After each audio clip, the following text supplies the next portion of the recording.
Good evening, everyone. We have an exciting program tonight. My name is Kevin Butterfield. I am the Executive Director of the Fred W. Smith National Library for the Study of George Washington and Mount Vernon. We have monthly book talks sponsored by the Ford Motor Company that have allowed us to bring together scholars, historians of all kinds. Tonight we have a scholar of American Studies. And this is one of the most exciting programs that we've had going on for years at Mount Vernon. A profound thank you to the Ford Motor Company for their support, dating back to the 1920s, not for this particular series, but dating back to the 1920s, a great relationship between Ford and Mount Vernon. Thank you so much to the Ford Motor Company Fund for supporting tonight's event. Tonight, we're going to be joined by a noted scholar, Dr. Elaine Peña, Associate Professor of American Studies at George Washington University, for a conversation about her important new work called Viva George, celebrating Washington's birthday at the U.S.-Mexico border. It's a gripping study of something that's been going on for years, and I just found out the exact number from our first guest that we're going to talk with for just a few minutes. Natalie Hernandez is the president of the Washington's Birthday Celebration Association, and it turns out you are the 124th president. Am I right? Yes, that is correct. I am the president for the 124th Washington's Birthday Celebration. It's a big honor.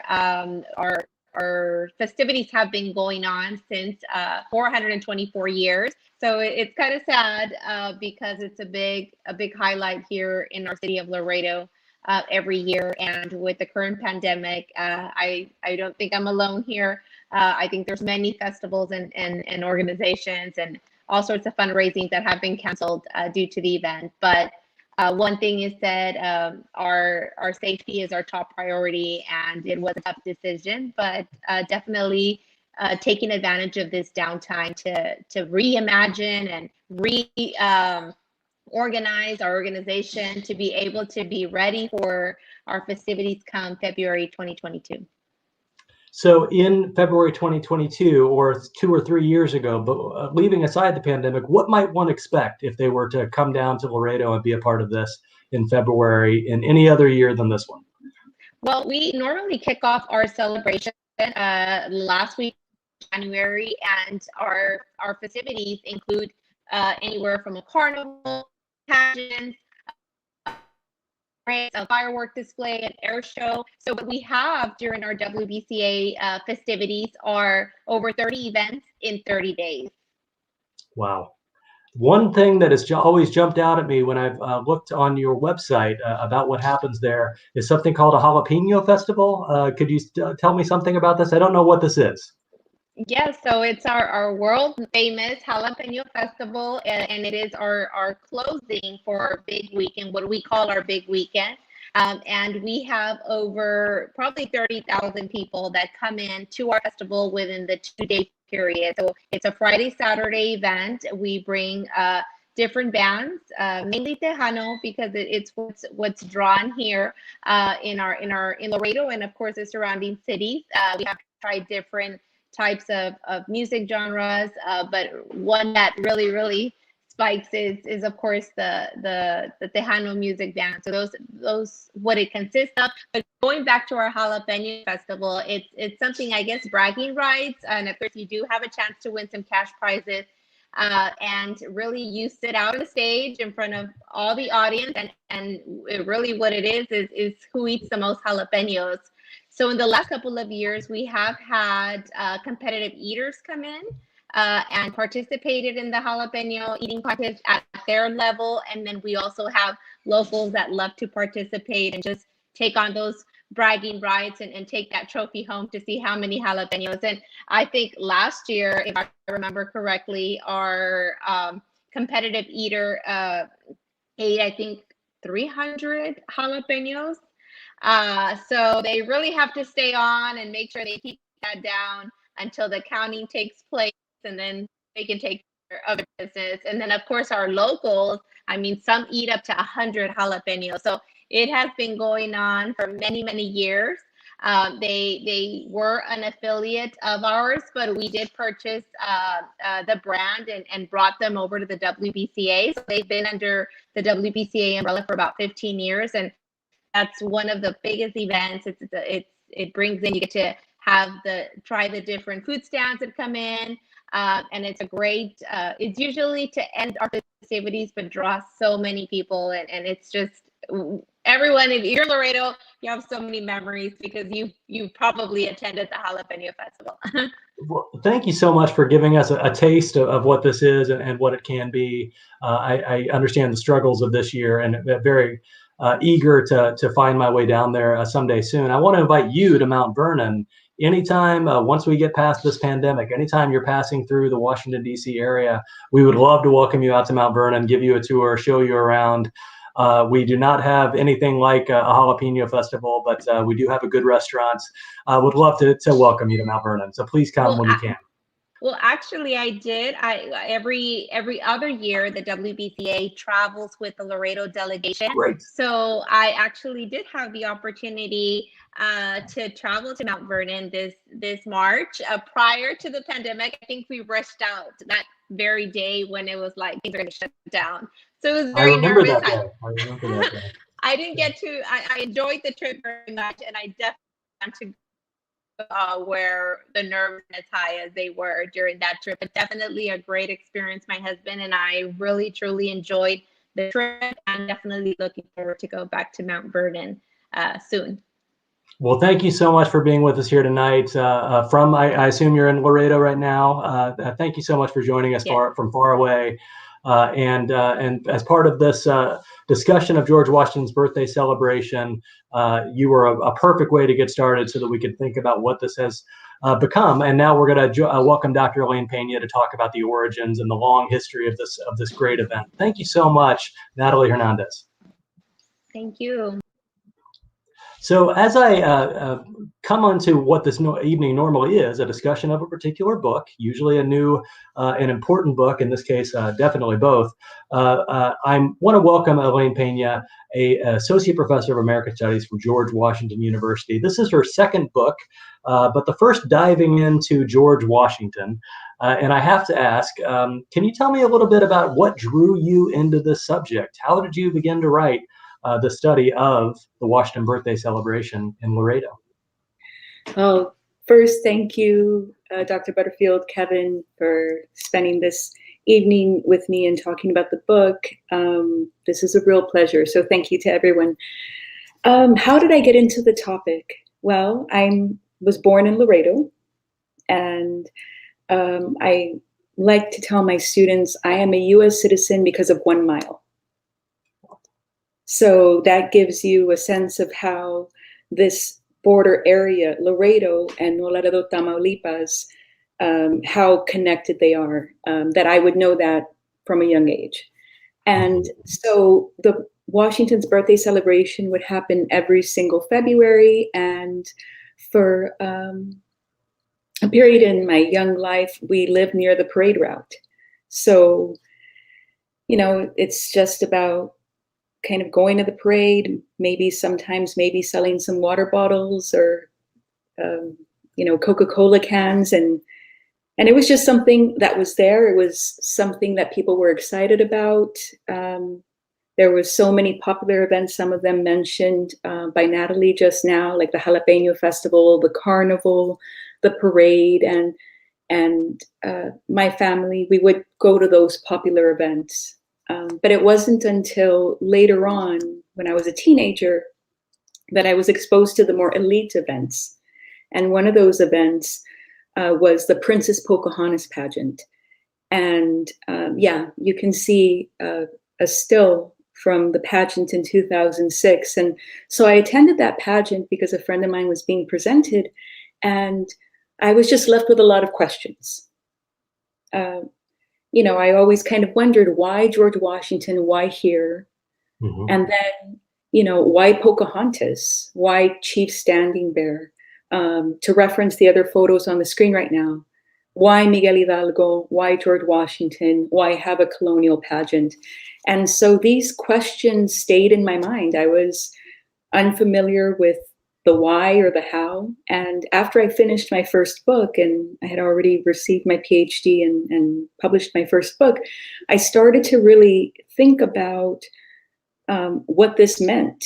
the questions that I had, but also what it means for George Washington to be celebrated in a place as unlikely as the US-Mexico border. So I thought this would be a tremendously, ambitious project, right? To do something, to write about somewhere that I'm very familiar with, but something that piqued my interest when I was the younger version of myself.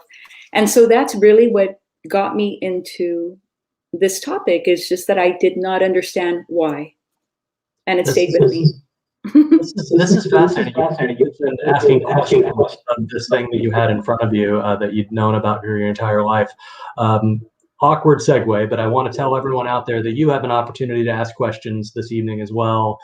In 15 or 20 minutes, we'll transition into coming to some audience questions. So please be entering them into the chat in front of you as you watch us, and we can come to those questions in just a little while. But I've got several questions, and I wonder if we could bring that slide back up and just have you tell us a little bit more about what we see here. This on the left, I see George Washington. And of course, at Mount Vernon, we eat, sleep, and breathe George Washington. Could you introduce us to Miguel Hidalgo just as a historic figure so that we can understand why these men are paired in this event? Right. So Miguel Hidalgo is one of the most important figures in Mexican history. He played a key role in achieving Mexican independence from Spain. He is Father Miguel Hidalgo. And so he is often considered to be, in Spanish, it's called an águila caída, or a fallen eagle. And that is basically someone who the nation looks up to, maybe not so much a father figure as George Washington is, but the pairing there is that both of them represent something that's fundamentally Mexican and fundamentally American. So they're paired together because the International Bridge Ceremony, which is shot there in that photo, is all about reciprocity. It's all about matching the mayor of Laredo with the mayor of No Laredo. George Washington with Miguel Hidalgo, two children representing Mexico with two children representing the United States. So it's a balancing act that's ritualized. And this International Bridge Ceremony has been part of the celebration in some way, shape, or form since 1898. So it only makes sense to have, actors representing those two figures now, to show what friendly diplomatic relationships look like on an international bridge in ritual form. Remarkable, and we'll find our way back into these pageants and particularly the why Pocahontas shortly. But you mentioned 1898, so let's. I'm a historian myself. You can situate us. This is a good opportunity for you to situate us two ways: chronologically, which we'll talk about in 1898. But can you also situate us geographically here, Laredo? Tell us why this is such a crossroads or nexus point by showing us what we're seeing here. Right. It's very, I just think that geographically having George Washington celebrated at the border is already in and of itself fascinating and worth digging into. But the reason why this crossroads is important, this actual port of entry along the US-Mexico border is important and draws people to it, is because it is the northern endpoint of the Pan American Highway and the southern endpoint of Interstate 35, which goes up to Canada. So in a very contemporary sense, it is key to trade and plays a big role in NAFTA and all the iterations of NAFTA thereafter. But in 1898, this was a hub of activity already of trade and transport. No Laredo was the second most active port after Veracruz in Mexico. And the reason for that is that the railroads, it was a favorable geographic point for the railroads to cross. And so that is why business gravitates there. That's why the Improved Order of Red Men, the fraternity that initially kind of took the idea, the celebration to Laredo in the form that it's celebrated today, that's where they gathered and that's where they were recruited.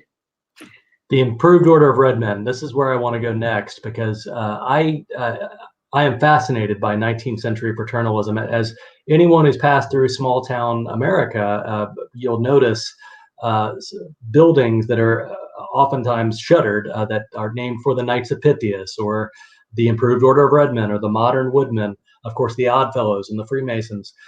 Could you tell us a little bit about the Improved Order of Redmen and this whole, what exactly they were, what this 19th century fraternity?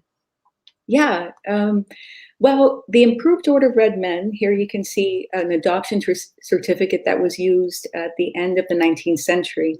And I could talk about it in detail, but just to give you an overview of who the Improved Order of Redmen are, that fraternity was founded in 1834 in Baltimore, Maryland, as Improved. It was the Order of Redmen as early as 1812, and that fraternity claimed its antecedents as being the Sons of Liberty and the Saints of Tammany. So this is very much a fraternity who drew from previous groups that really kind of foregrounded American identity. And so in 1834, they re-established the organization Improved because the previous members, the Society of Red Men, were a bunch of drunkards, according to the records. So they wanted the Improved Order of Red Men, and that's what they did. And like other fraternity groups in the 19th century, they would send their members westward, right? So from Maryland, the Improved Order of Red Men moved westward and established what they called tribes in different parts of the United States. And that was very much the order of the day with many fraternities. An interesting point here is that in 1905, the Improved Order of Red Men had established tribes in Panama and in the Philippines. So you can see how it exceeds the space of the United States that we know and the westward expansion that we know is a part of the 19th century. But the Improved Order of Red Men, one of the most interesting things about them that I found when I was doing research was to answer the question, why George Washington, why at Laredo? When they formed a tribe at Laredo in 1897, it was a bunch of mostly businessmen who had found themselves at that crossroads of commerce, and many of them held positions of power. The mayor, for example, the district attorney, the superintendent of schools, and they all belonged to this Improved Order of Red Men group that identified as Yaqui Tribe number 59. And one of the greatest kind of details there, the most interesting, is that many of these men were born in other countries. They were naturalized US citizens, born in France, born in Germany, born in Italy. And so they established the tribe there. And then in conjunction with some orders that were coming down from the top, from the kind of the leadership of the Improved Order of Red Men, there was a mandate to celebrate George Washington's birthday, especially with the 100-year anniversary of his death coming up. And so they took the call seriously, and they reenacted the Boston Tea Party in 1898 in Laredo, complete with a 100-foot ship. And it was a play for power because the Improved Order of Red Men dressed up as Indians, but the mayor, who was also a member of the fraternity, stayed in his mayor clothes. So when the Red Men attacked City Hall to take back the land, as it were, the mayor, who was also a Red Men member, waved the white flag of surrender. So it was very much a play, a power play, that the Red Men enacted in 1898. And it was just so spectacular. And it was such a draw, even before the act itself, that people came from Mexico and from the interior of the United States to watch it. In the ritual, as you describe it in your book, the ritual of the Improved Order of Red Men, George Washington and a lot of the literature of the 19th century has a special place in relation to Native Americans, a place that other white men didn't have. I was fascinated by your description of some of the things that they had to say about George Washington. that might help us explain why the Improved Order of Red Men said this is the birthday we want to celebrate. Can you tell us a little bit about that? Yeah, absolutely. So for the Improved Order of Red Men, in their handbook, they talk a lot about George Washington. They talk a lot about how it's important to emulate George Washington. And at times in this handbook, and we're talking about over 600 pages, and this was published in the early 1890s, but a lot of the talk or how they came to know George Washington was taken from the work of Lewis Henry Morgan and his book, The League of the Iroquois. And so for those of you who don't know, Lewis Henry Morgan is considered to be one of the founding fathers of anthropology and ethnography. So he conducted interviews with the Seneca and the Iroquois. And so they took verbatim large sections of Morgan's book and included them in the handbook. And one of the things that got into that kind of transposition of text was that George Washington was the only white man to be admitted into the Indian heaven by the Great Spirit. And what we know about George Washington's biography and the way that he is seen in relation to Native Americans, in fact, some of what he did at a young age, where he wasn't wounded when other British officers were, and he was protected, that kind of deified version of George Washington, along with, as the handbook tells us, his benevolent attitude towards Native Americans in his lifetime, made him the model for American identity, an American identity that wasn't British, an American identity that understood the importance of indigenous populations and their cosmologies. And so for the Red Men, they were basically being taught through various methods how to be like George. And so in 1898, because of the top-down mandate to celebrate George Washington's birthday and to just uphold George Washington as a hero, as his values, his outlook on life, something to aspire to. And this is basically what informed the thinking of this inaugural cohort, Improved Order of Red Men, which numbered no more than 83 people. You have some images of some of these early celebrations that might help us understand this moment. Tell us what we see here in 1900 and after.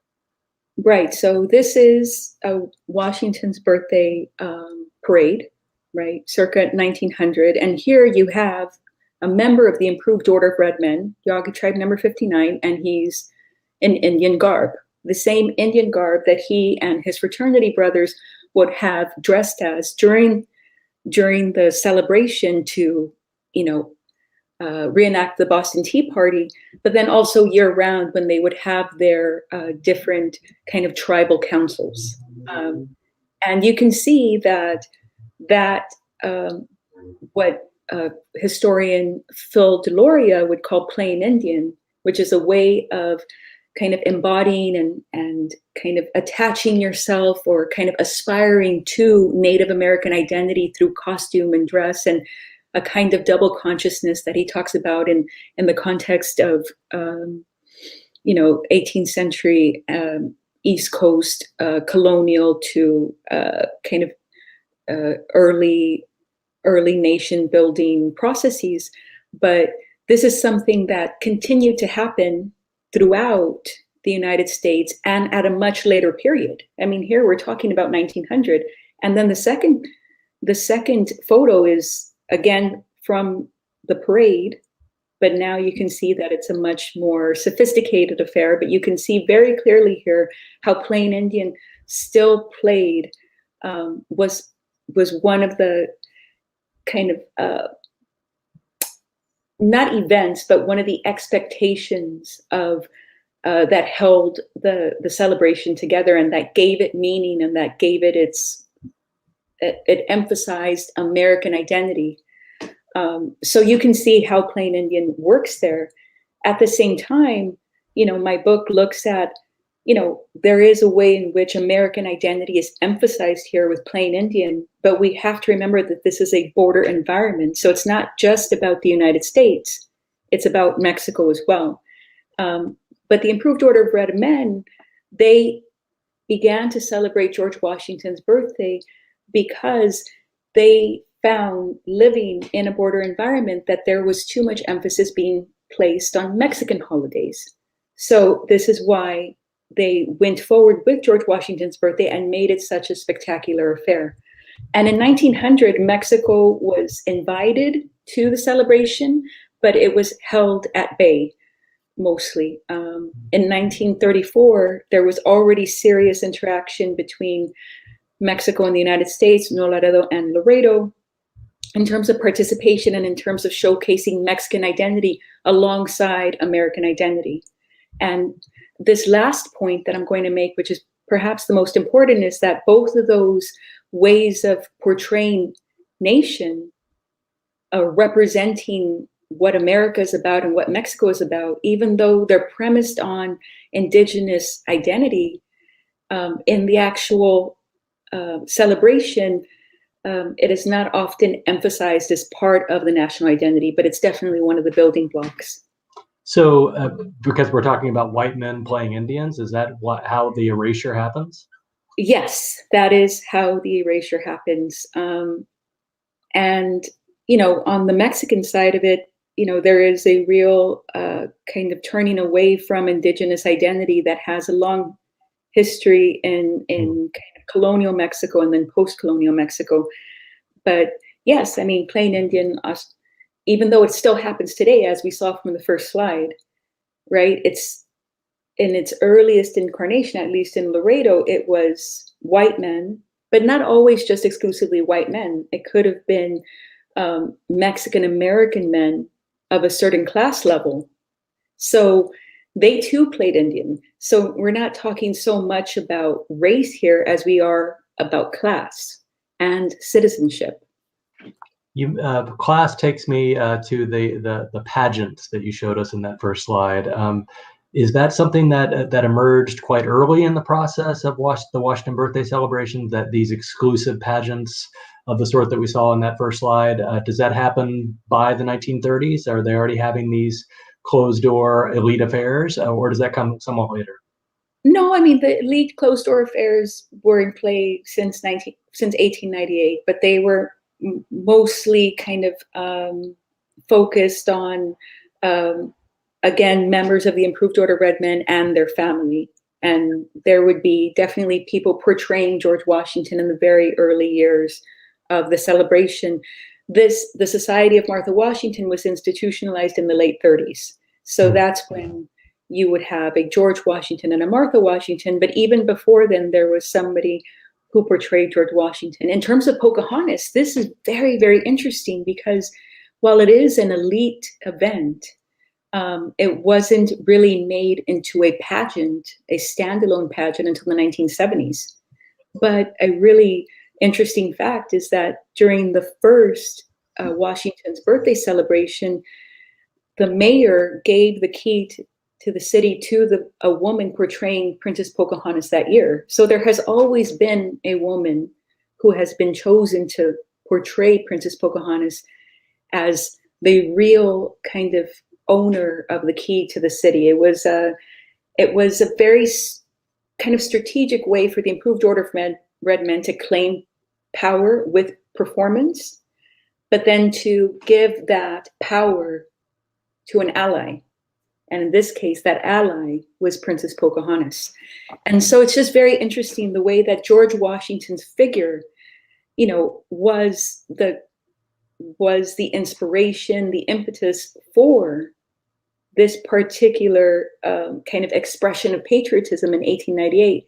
And that Pocahontas would be so closely aligned with George Washington in this border setting is just one of the things that is really interesting about the book. And it took me a long time to get the details straight in order to really understand this. Having, again, referring to my earlier comments, having grown up around this, you get to see the deeper ways in which history is constructed right before your eyes. And it's just a fascinating topic. And I think it's so relevant today because I think a lot of people are wondering about things that they grew up with and they may have questions. So if one thing that this book does, in addition to kind of showcasing how George Washington is alive and well on the US-Mexico border, and there's absolutely nothing strange about that when you really think about it. The other part of it is to encourage people to find out about the things that they may have had questions about early on in their life. You know, I mean, we really get to see a more complex, a more comprehensive version of our world when we engage in this kind of study. That's remarkable, and I agree with you completely. The sort of thing that all historians, and in this case, your work is coming at a much more recent history than, say, mine, and studying the 18th century, and yet there is so much to learn by looking at the things that are right in front of us and exploring them as deeply as we can. There's an image or two. I know we've seen at least one that involves the International Bridge, and I wonder if you could talk to us a little bit about that space and the border itself as it's enacted here, because we've spent a number of years hearing the word wall when we talk about borders. This is something entirely different. Could you just talk to us about the border as it has come to be understood in Laredo and through this ceremony? Yeah, that's an excellent question. Thank you. So, okay, so the thing about the George Washington's birthday celebration, just to clarify, this wasn't the first time at Laredo that people wanted to celebrate George Washington. I actually found evidence before the Improved Order of Red Men were even there that they were celebrating George Washington's birthday as early as the 1860s. I just had to mention that, which is kind of speaks to George Washington's legacy in that space, in that border space. But, you know, the International Bridge Ceremony is something that allows both people from both sides of the border, mostly business community members, as you can see here in this photo from 2017. There's also, you know, Border Patrol participation. There's Mexican military participation. There's so much participation around this ceremony, which occurs or transpires atop one of the international bridges at the Port of Laredo. And the most interesting thing is that this bridge is co-owned by the Mexican federal government and by the city of Laredo. So meeting in the middle of this bridge really is, it's a ritual. There's a lot of pageantry, of course, but it reminds people that these two cities cannot function without each other. And I mean, economically, that is a fact, right? Their economies are absolutely interconnected. They're inextricably linked to each other. But having this ritual and having both representatives from two countries meet systematically every single year in the middle of the bridge keeps lines of communication open, because they are fostered year-round. This celebration, as Natalie could tell you, as any past president could tell you, takes an enormous amount of work. It's not done within the space of January or February, and that's a lesson that the Improved Order of Red Men learned very early on. And that's, in fact, why the Washington's Birthday Celebration Association was founded in 1923, because they couldn't handle the volume. But this is all to say that, you know, George Washington and Miguel Hidalgo meeting in the middle of the bridge and the children hugging and kissing is all about maintaining lines of communication open, and that being a business-friendly proposition. So the International Bridge Ceremony at several moments in its history was used to fix economic situations or business opportunities. They would invite you know, the people who were going to decide where the Meridian Highway was going to run or where it was going to run through exactly. So they would invite those people to see this bridge ceremony as evidence that neighbors could maintain a relationship and that this was a good place to do business. So in the book, with a dual emphasis on the bridge ritual or border infrastructure and ritual, I argue that this celebration and the expectation of it isn't just about consolidating identity in some kind of dichotomous form, although that is very, very interesting. It is actually about protecting the port's economic security. And so it's just a really interesting ritual that happens every single year. And, I've been working on this book for over 10 years, and, the kind of politics or the kind of talk that we hear about the border wall, especially in the past 4 years, has kind of focused our attention towards a border, a vision of the border that is pathological, that is poor, that is illegal. In other words, it's a very one-sided vision of the border. And so what this book is doing, even though I didn't intend it to be this, it's an anti-wall book. It ended up just being an anti-wall book because it covers over 100 years of cross-border cooperation using the legacy of George Washington, and using the legacy of important Mexican figures such as Miguel Hidalgo. And so I think now more than ever, it's important to understand that history is ongoing, it is powerful, it is effective, and during times of crisis, for example, a natural disaster, or even the drug cartel violence, which unfortunately has really impacted the way this celebration can unfold on both sides of the border. Even with all of that, it still continues, except for this year with COVID.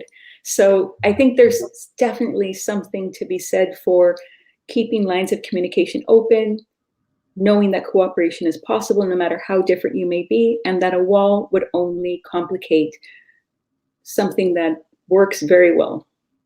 I want to come to these questions very soon. But before I do, one other thing I'm curious about, and this involves conjecture that historians like myself we get these questions and despise them each time. But let me ask you, where do you see this in the future? Is this something that, if you had to track forward from where we are now in the Washington birthday celebration, do you think that this continues to remain a vital part of this community time out of mind in the future? Or do you think that this is something that is declining year by year? I'm just curious what your sense of the trajectory is if we look forward a decade or 2 decades or 3 decades, which I know is impossible. So forgive the question. Yeah, no, I mean, thank you for asking. It's hard to say. It's hard to say. But as I argue in the book, the expectation of ritual is a very powerful incentive. So I think just with the amount of revenue that the celebration brings in, the relationships that are forged every single year and strengthened across generations, I think that the celebration is going to learn how to adapt to maybe a post-COVID world and what that demands. Another part of the answer deals with the very kind of problematic ways that the celebration unfolds, right? Plain Indian, plain colonial, plain Mexican. We're now at a time when we can't really turn a blind eye to those things. It's just, so there is going to be a reckoning with these traditions. But I know that if there's any place where this is going to be worked out, if only for the sake of keeping the tradition going, it's going to be, it's going to be dealt with and, discussed, and hopefully it'll come to a place where it can continue without being hurtful to some communities. That's fascinating, and thank you for venturing a thought as to where this may go in the future. We have got audience questions coming in, and one of them is something I have been wondering myself. Cynthia would love to hear whether these traditions, this kind of celebration, has carried over into other places that you know of in the West. You mentioned the improved order of red men seeking to expand westward. Did this exact ceremony expand westward in other places like Laredo, similar to? Yeah, well, I mean, yeah, throughout the West, there were definitely, I mean, as I said, it was a mandate from the top down to celebrate George Washington's birthday. So absolutely during, the last decade and the early 20th century, yes. If you just look at some newspaper coverage, you'll see that there are celebrations going on with this high production level as the way it unfolded in Laredo. No. And I think part of the answer to that is because it was so spectacular, right? But also it was a border event that allowed tourists to come in for the entertainment, but also to maybe explore parts of Mexico, or there was just so much more going on. So I think that's really why the tradition at Laredo grew. Again, and its geographic location also helped that along. Of course. There's another question coming in, and while you give your thoughts on this, we might cycle through a few of the slides that we've already seen that show some of the costumes, because there's this question about the important role of costuming in these celebrations, and I'm seeing some pretty remarkable costumes. Some of which seem colonial and native, but also seem quite removed from that in very creative ways. Could you talk to us a bit about the costumes? Yeah, well, they are creative, have taken a lot of creative license, right, with some of these Native American garb and colonial garb. But I did a lot of work with the Society of Martha Washington, and trying to understand how the dress represented not only the debutante's perspective that year, but it was always in some way tied to a family member who had been presented before, right? Mm. So some of these dresses can, in terms of cost, they can cost up to $50,000, right? So you're talking about an investment here, and and it is a very exclusive society. In fact, the members of the society were either directly connected to the Improved Order of Red Men or were family members. So it's a very exclusive club, and this particular pageant with its wares has been going on, as I mentioned, since the early 40s. But you can see how, even from this photo from 53 to 2006, how much more elaborate the costumes have become over time. And the same can be said for the Indian costumes. So yeah, I mean, in terms of sequins, glitter, crystals, this is what people come for. This has been these dresses especially have been the calling card of the celebration for a very long time. And the Pocahontas pageant costumes also, it depends on, I think, on the prerogative of the debutante and what the council wants, if I'm not mistaken.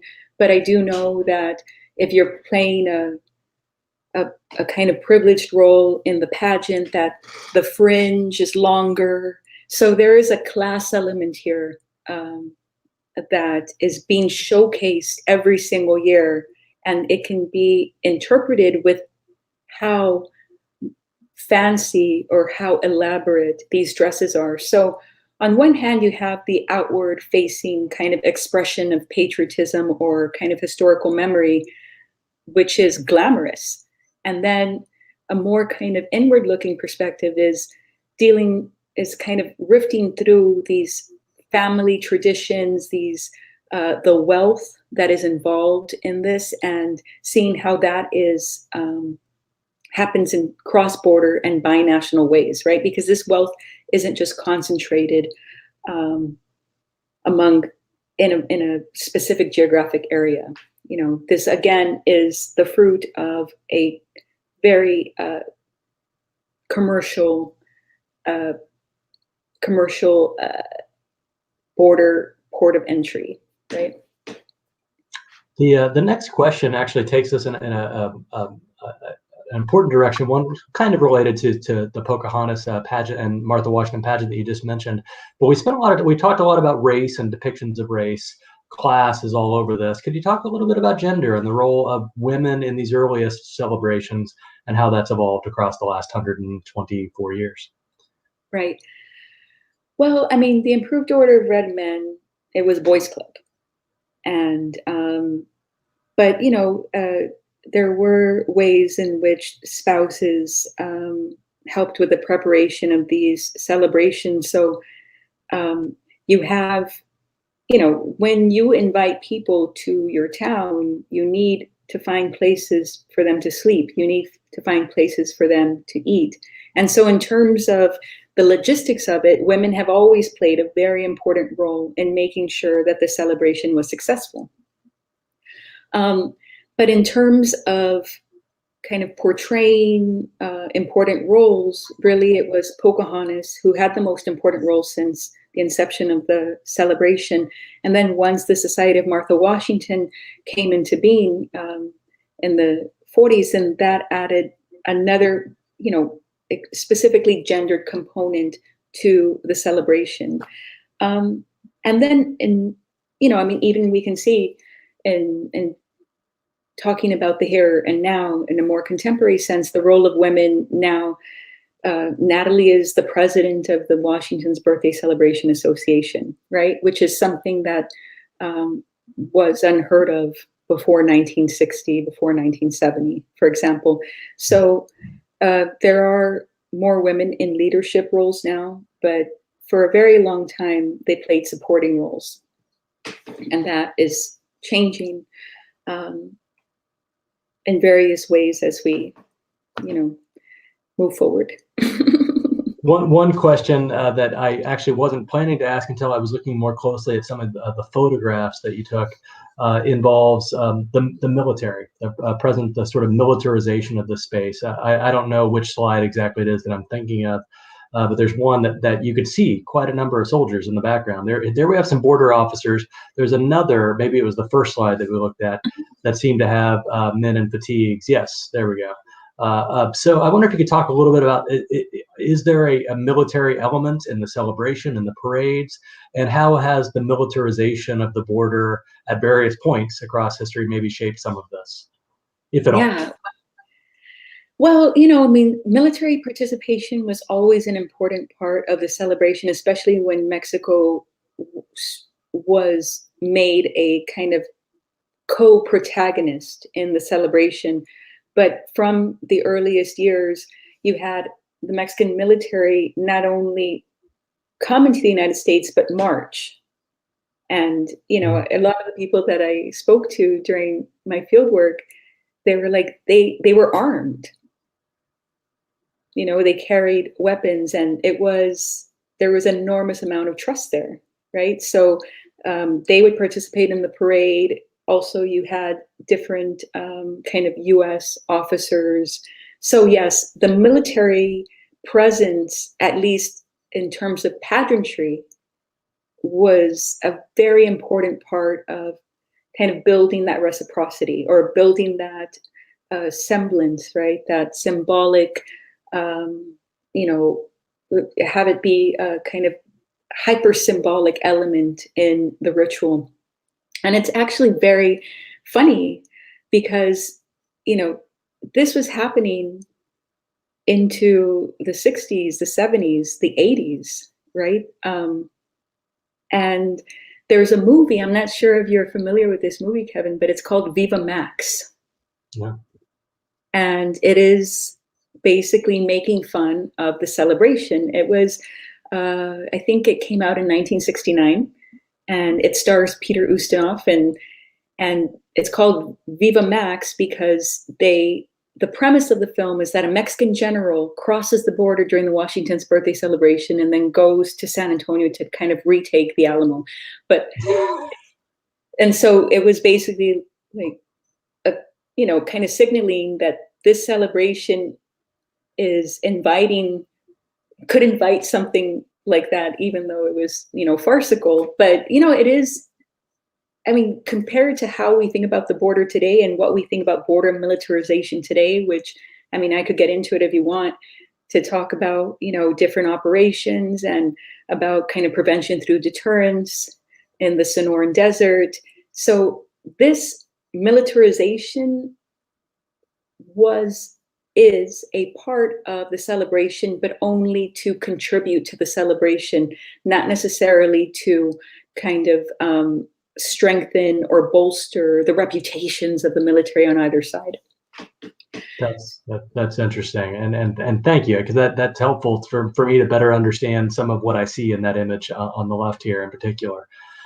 There's a question coming. I think we have time for maybe two more questions. There's a question that I actually noticed some of the photograph attributions. You took some of these photos yourself, so you mentioned you've been working on this for some time. Could you talk to us a little bit about the sources that you used in addition to your own presence and research on site?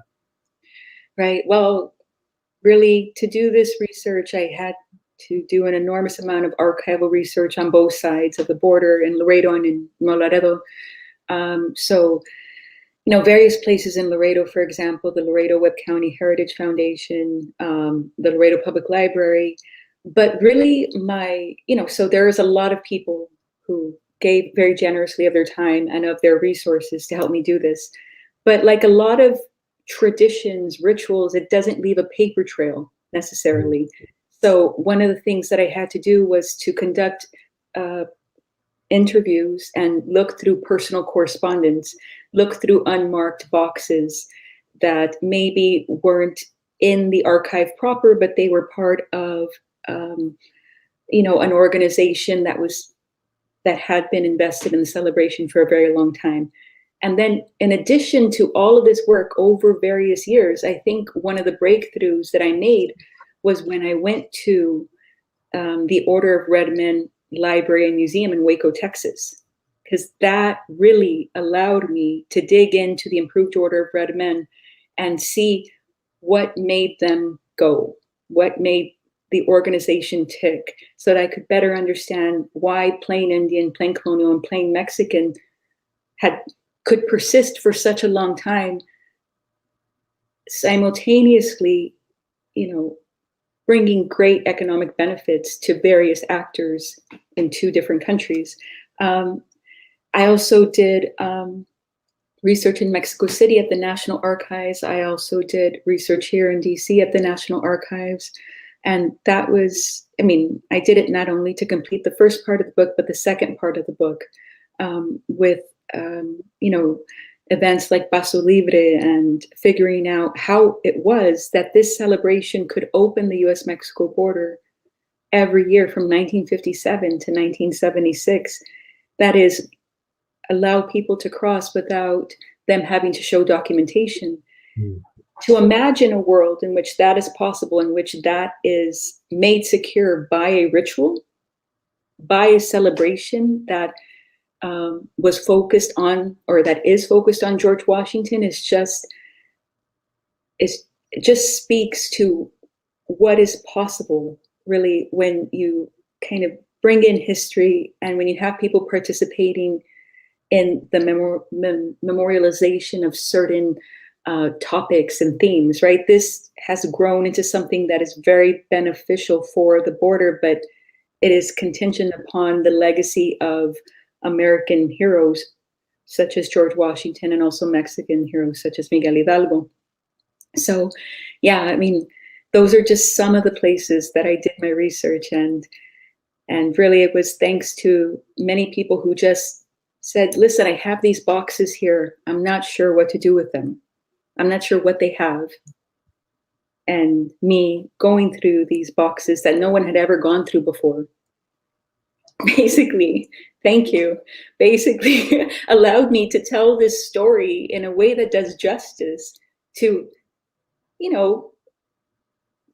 that can recognize how innovative it is, and at the same time, how problematic innovation can be when you're thinking about a kind of collective interpretation of history. Well, this has been a remarkable window for me into something that I've known very little about. Although I had once heard of this celebration, I knew very little. The book is a thrill. It's from the University of Texas Press. And it's also very rigorous. I mean, there's serious attention to making sense, as I think anyone who's joined us for this hour knows. You're not recounting this celebration so much as you're making sense of it. You're trying to help us understand what this has told us at different periods in history and how it has evolved and what it can tell us about the border in particular as a place. This has been outstanding. Thank you so much for joining us. I am grateful. I know that we're both in DC, but not able to obviously be in the same room together for obvious reasons. But thank you for joining us. I want to welcome you to Mount Vernon as soon as we can. Mount Vernon is open to guests, but the library is very a limited open at this point. I want to welcome you as soon as we can and have you come into the Washington Library, and I can show you around. I look forward to it, Dr. Peña. Thank you so much. Thank you so much. Thanks to everyone for being here, and thank you for your time. Thank you. Again, this book, Viva George, Celebrating Washington's Birthday at the U.S.-Mexico Border, Dr. Elaine Peña. Wonderful conversation. To all of you out there, thank you for joining us. We'll see you again very soon. Good night. Good night.